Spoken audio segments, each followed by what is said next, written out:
I'm joined now by Jamie. Jamie is the founder, owner, CEO, and pretty much everything there is to be of Forgotten Boardwalk.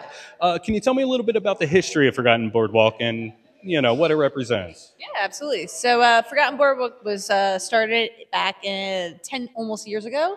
We'll be celebrating our 9th anniversary, but it kind of took us a little while to do the construction and get inside. Yep. And like the history I was a home brewer. I was a home brewer for approximately 5 or 6 years prior to opening it. And I just kind of wanted to take a professional jump. And back then, if I go back and do it again, I might tell myself to go a little bit smaller than I did. It was a different world back then. For sure. Like, those Main Street breweries didn't really exist too much actually back then. I think the first one and the only one at that time when I opened was Village Idiot. We decided that we wanted to do like history. We wanted to do old time stories everywhere from like Cape May all the way up the coast. We had 126 miles of history in New Jersey. So that's really the idea of Forgotten Boardwalk. And I really love the aesthetic. I really love the decor here. Yeah. All this stuff is in my head. Well, I'm glad you got it out. Thank you. Me too. So what makes you guys different than all the other breweries in the area? Yeah, I think it's a little multifactorial. I think that we are a little bit more of a playful, whimsical brewery. There's a lot to do when you're here. It's very family friendly. We're one of the largest female-owned breweries, so we get a lot of like women that want to come and like support. And then one of the things I'm super proud of is the artwork on our cans. We're very interested in like making friends with really great artists and having a lot of color on the cans. Those Steve Moore cans are some of the most amazing cans I've seen out there. Yeah, and he's wonderful. He worked on everything from Despicable Me, the Minions, the Nightmare Before Christmas, the Lorax. We just actually started to work with, as of today, one of the Simpsons designers as well. Oh, wow. So, I love it. I can't wait to see him. Yeah, me too. We just started the project. I think we're going to do 4 or 5 cans with him, and like awesome. It's a nice little set. Great. As far as all the other breweries in the area, is there competition there, or is it one big happy family? I mean, there's always competition, but I never look at it like that. Years ago, and like I think people probably think I was a jerk for doing it, but years ago I decided I was going to not follow on social media any other brewery. And the reason for it was I just didn't care about what anyone was sort of doing. You're just trying to do your thing. And I wanted to do my thing. I wanted to make up every day. It was me versus me every single day. And whatever I wanted to do, I wanted to get it a little bit better. So I wanted to stop comparing myself to everyone else. And it was great for my mental health. And I think it's just a great, atmosphere for me to like work in. Being an owner of a brewery, what are your impressions of the beer community in general? So the beer community in here is awesome. I think that they're the most amazing people that have ever come into a space, and like it's family and it's friends, and like if we weren't here tomorrow, I think everyone would be sad about it.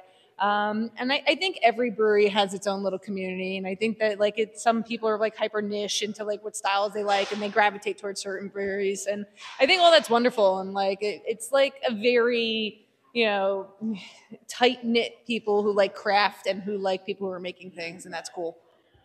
So back on July 1st, 2022,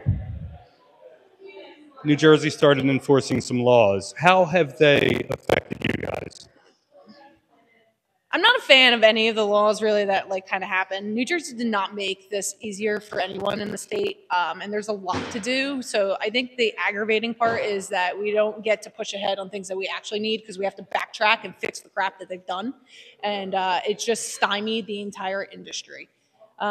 So we weren't ever really big on like bringing bands in here, but like the reason we weren't big on bringing bands in here is because we just don't make enough revenue to pay the bands, I think, appropriate wages. Of course, yeah. Because like New Jersey has stopped us also from selling any other product other than beer. So like it's all sort of like a hamster wheel of like what came first. Not a huge fan of them. I hope that they sort of start relaxing things and we start to get more privileges, not less privileges.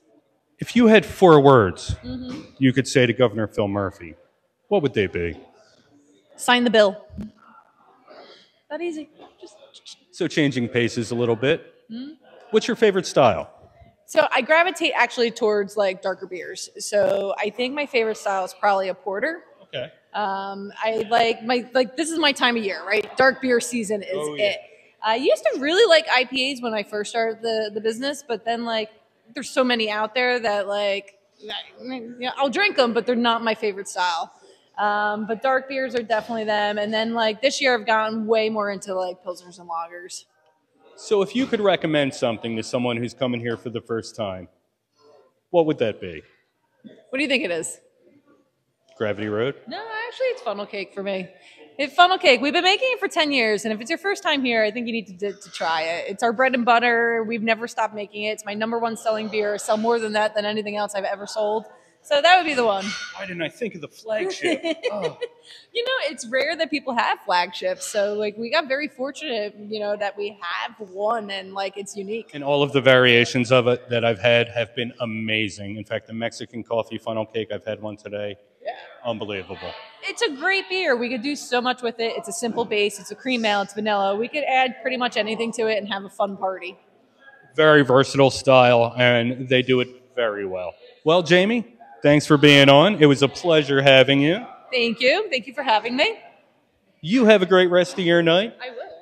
And cheers. Cheers. I don't have a drink. It's all right. It's all right. No, really, sorry. Let me change that right now.